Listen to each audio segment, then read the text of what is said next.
Bonjour les investisseurs, j'espère que vous allez bien. On se retrouve pour cette nouvelle vidéo où je vais vous expliquer en détail comment je trouve mes propres locataires. Voilà, ça c'est quelque chose que je gère encore. Vous voyez, j'ai l'annonce sur le bon coin. Je vais vous montrer comment je la rédige, quels sont les points importants à mettre en avant pour attirer vos futurs potentiels locataires. Je vais aussi vous expliquer comment je les sélectionne. Regardez, en 48 heures, le nombre de demandes, j'ai 15 demandes, 15 visites de programmer. Parce que c'est déjà des visites que j'ai filtrées déjà par téléphone. Je vais vous expliquer tout ça. Il y a des questions très précises à poser pour ne pas se tromper. Ça fait 12 ans que je fais ça maintenant. J'ai jamais eu de problème sur des locataires que j'ai choisis moi-même. Je touche du bois. Donc je pense que j'ai quelques bons conseils à vous donner. Allez, c'est parti.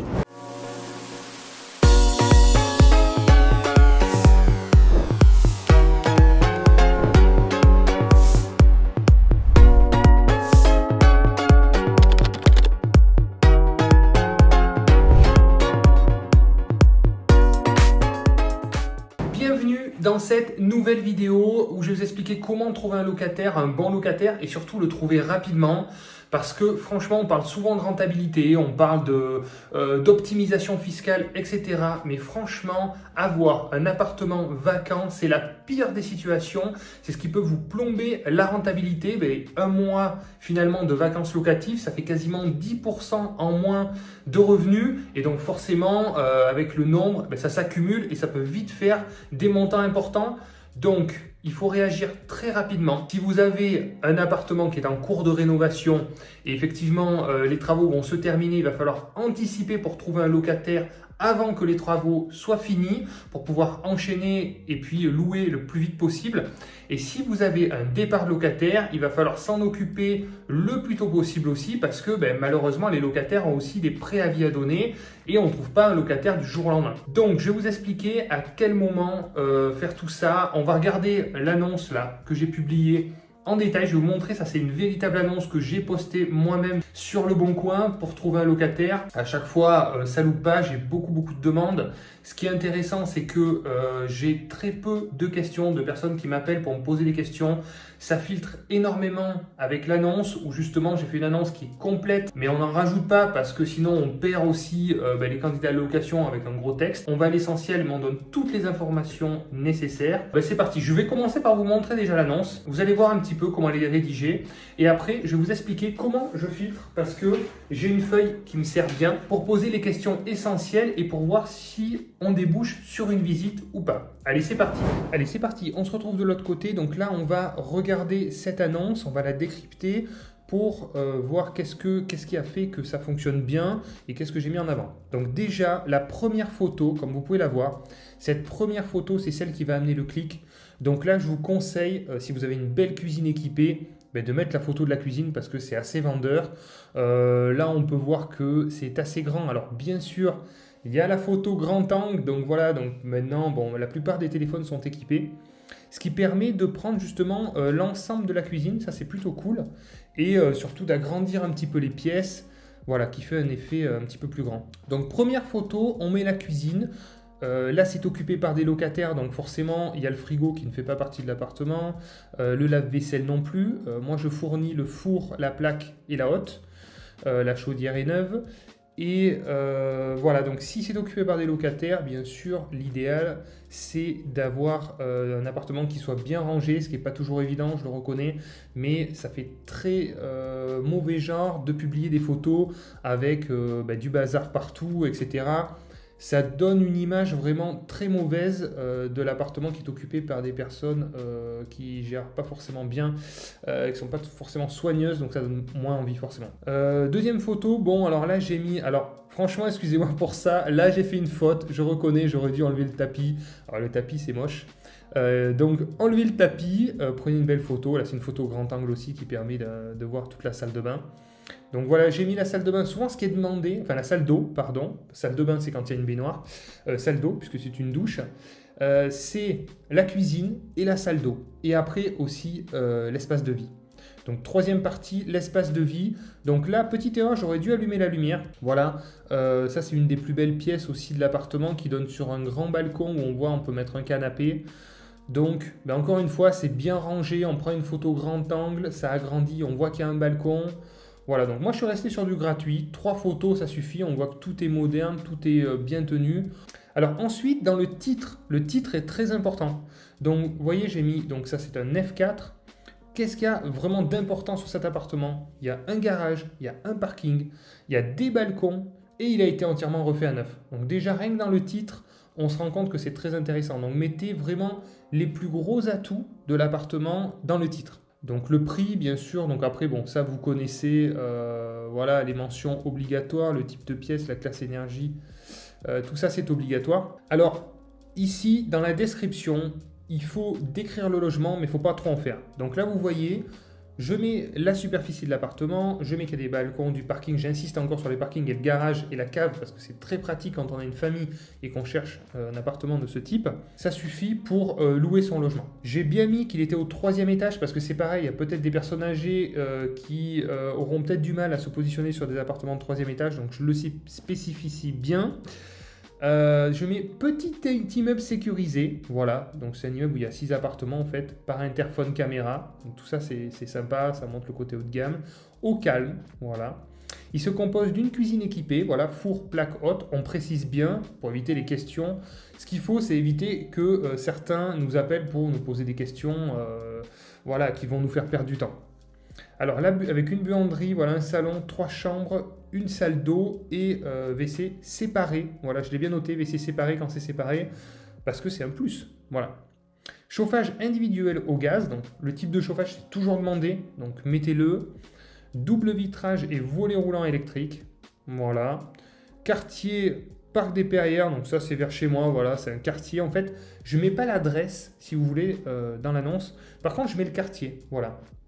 Comme ça permet d'éviter 50% des appels pour demander dans quel quartier c'est, est-ce que c'est bien ou pas, est-ce que ça correspond bien aux demandes. Donc, mettez toujours une adresse approximative, ça va vous éviter pas mal de contacts pour rien. Et bien sûr, très important, libre à partir du... Voilà, ça c'est vraiment très très important aussi parce que suivant si les personnes ont des préavis à donner ou pas, c'est vraiment une information à mettre. Et le loyer, voilà, tout simplement. Donc 630 € plus 10 € de charge. Et là encore, c'est un cas concret qui permet de voir que j'ai oublié de mettre le détail des charges. Donc mettez toujours le détail des charges parce que ça c'est une question qui revient aussi. Donc là, je sais que dans les charges, je n'ai que l'électricité des communs et le ramassage des ordures ménagères. Voilà, c'est pour ça qu'il y a des faibles charges. Mais souvent, vous avez des charges un petit peu plus élevées avec l'eau. Donc il faut toujours le mettre parce que le locataire, il va savoir que justement, il n'aura pas l'eau à payer en plus. Voilà pour la partie annonce. Maintenant, on va passer à la partie filtrage des appels. Voilà, on se retrouve de ce côté-là où je me sers de ce document pour demander en fait les informations essentielles quand j'ai des appels de candidats à la location. Alors, ce que je constate sur Le Bon Coin, c'est que la plupart maintenant fonctionnent par message sur Le Bon Coin. Donc, c'est assez pratique, ça évite d'être dérangé avec des numéros qu'on ne connaît pas. Donc, ça, c'est plutôt cool. Donc, je réponds par message. Alors, souvent, la question type, c'est « Bonjour, votre appartement m'intéresse, est-ce que je peux visiter ?» Donc, qu'est-ce que je réponds clairement à ça? Toujours la même chose. Bonjour, oui, l'appartement est toujours disponible et je suis en train d'organiser les visites. Donc, ça montre qu'il y a de l'intérêt, ça montre qu'il est encore disponible, mais peut-être pas pour longtemps. Mais avant d'organiser une éventuelle visite, puis-je connaître votre situation professionnelle, s'il vous plaît? Voilà, tout simplement, bien cordialement, voilà, la formule classique. Et là, la personne répond, voilà. Donc, en fait, ils vont vous expliquer quelle est leur situation professionnelle. Donc, soit ça correspond pas. Qu'est-ce que je demande? En fait, j'explique que je prends des assurances de loyer impayé, qui me demandent certaines garanties au niveau de mes locataires et qui me demandent pour pouvoir m'assurer que mes locataires gagnent 3 fois le montant du loyer. Donc ça, je leur explique, voilà, tout simplement. Ce qui me permet déjà d'avoir un premier filtrage, voilà, sur une catégorie déjà sociale un petit peu plus haute, sans avoir à être en frontal, parce que ce qui est dur, c'est de dire à un potentiel locataire, non, votre dossier m'intéresse pas, votre situation n'est pas bonne, je le prends pas, je le veux pas, quoi. Voilà. Donc ça, cette astuce, elle vous permet de vous désengager aussi, de dire, ok, c'est pas moi, finalement, c'est mon assurance qui n'accepte pas. C'est une assurance que j'ai prise pour tout l'immeuble et qui n'accepte pas des locataires. Donc je suis désolé, je vous souhaite une bonne continuation dans vos recherches. Voilà. Donc ça, c'est le premier point. Deuxième point, je demande aussi à quel moment les locataires veulent rentrer dans le logement.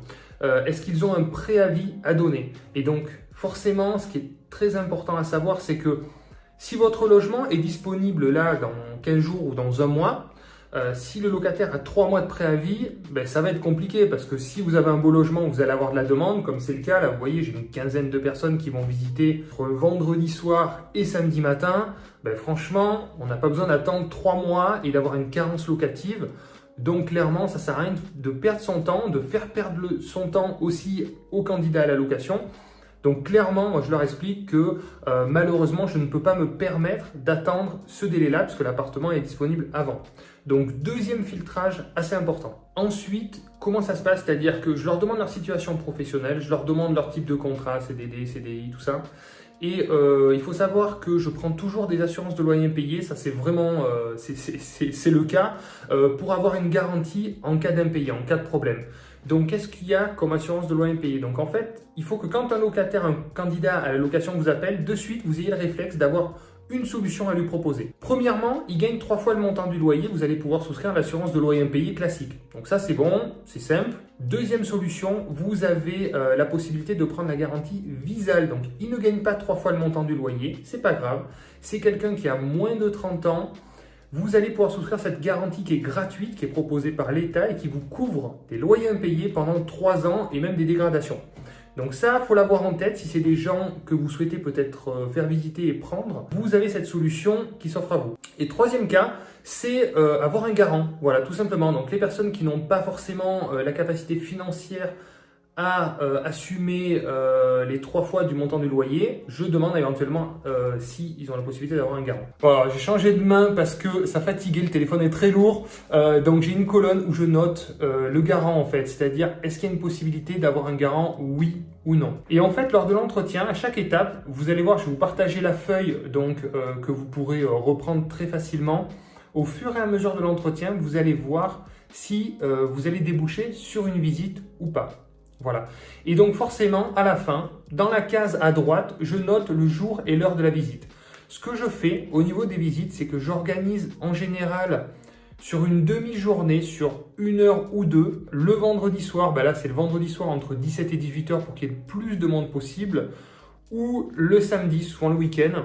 Et je groupe tous les quarts d'heure. Pourquoi? Parce que les locataires, qu'est-ce qui va se passer? Ils vont se croiser. Voilà, ils vont se croiser. Il y en a qui vont attendre en bas. Ils vont voir qu'il y a un vrai intérêt pour l'appartement. Ils vont se dire, waouh, il y a quand même une tension là, c'est énorme. Il faut peut-être que je me positionne assez rapidement. Voilà, et donc puis moi ça m'évite de faire des déplacements pour rien, etc. etc. Donc je groupe, voilà, en général sur 1 heure ou 2. Donc bien sûr sur cette feuille, vous prenez le nom, le prénom, le numéro de téléphone pour pouvoir les prévenir en cas d'empêchement. Et cette feuille, je la prends en même temps que je fais les visites. Donc ça me permet de me rappeler, parce que vous doutez bien que 15 personnes qui visitent avec des situations différentes, on ne se rappelle pas de tout le monde.